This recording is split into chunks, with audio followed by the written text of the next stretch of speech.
The man who brought us the Telecaster, the Stratocaster, and the Precision Bass, not to mention all those super amps, started with what you're looking at. Leo Fender's first electric guitar. Leo Fender and his earliest partner in design, Doc Kaufman, created this nutty little guitar during the dark hours of World War II to test a pickup and have fun. Leo had a radio shop in downtown Fullerton, California, when he first met Doc Kaufman in the early 1940s. Doc, the kind of guy who found inspiration in Rube Goldberg cartoons, had made a few electric steel guitars in his backyard shop. He had also designed and patented the Rickenbacker Vibrola Spanish guitar, the only musical instrument with pulleys better suited for a Ford flathead V8. Doc had a daytime job at Douglas Aircraft, but was always looking for extra gigs.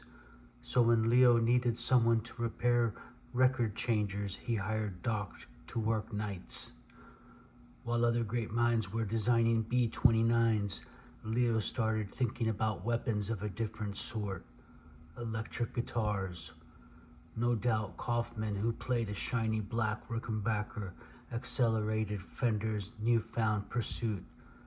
Leo envisioned a guitar pickup with the strings going straight through the center of a coil, a pickup with no pull pieces. The idea followed an early phonograph pickup design that had a needle suspended through the center of a small coil. To test Leo's theory, the two decided to make a pickup for one string mounted to a board, since most parts suppliers had converted to the war effort. Leo and Doc used whatever materials they could find, including old Model T flywheel magnets, 25 cents each at a junkyard.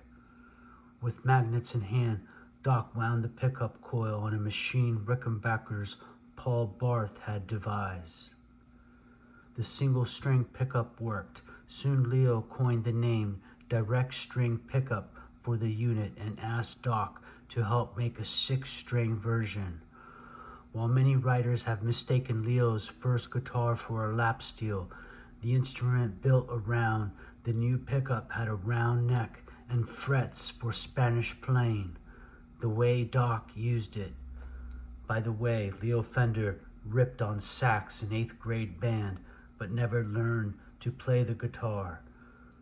The guys made the guitar from the only wood at the radio shop, which accounts for its size. Leo has said that he completed the instrument in 1943. A close look at Leo's radio shop guitar reveals an oak wood neck, through body with 2 additional pieces glued onto the sides. The body and the pickup had a black crinkle paint finish.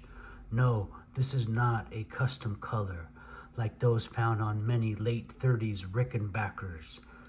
The prefabricated bound fingerboard was one item Leo could get from a wholesale parts supplier, since the pickup itself acted as the bridge and had no length adjustments. The intonation was out by nearly a semitone. Although G and C chords in the first position sounded pleasant enough, the recessed roller style volume and tone pots looked somewhat like a jazz master rhythm controls. Leo had said several times that musicians waited in line to rent the radio shop guitar. But then again, Leo Fender has also said that CBS introduced Telecasters with binding. We know better because we have the 1959 Fender catalog and price sheet. Doc remembers that some desperate guitarists did rent the black guitar, but not too many. Anyone examining the instrument would have seen its real problems, as Leo must have eventually as well. For starters, the non-truss rod V-shaped neck had a bow that made the instrument almost useless beyond those G and C chords. Moreover, it had no strap pins and would slide right off a knee. Any California hillbilly, and Leo knew quite a few, would have been much better off with a Gibson, an Epiphone, a Rickenbacker, or a Martin with a D'Armond. but Leo's instrument was a good test. On September 26, 1944, he and Doc applied for a patent on the new pickup, and by the spring of 1945 had started making custom-built steel guitars with it. By the fall, they formed the K&F for Kaufman and Fender Manufacturing Company and went into full production. Doc soon left and Leo's company became the Fender Electric Instrument Company.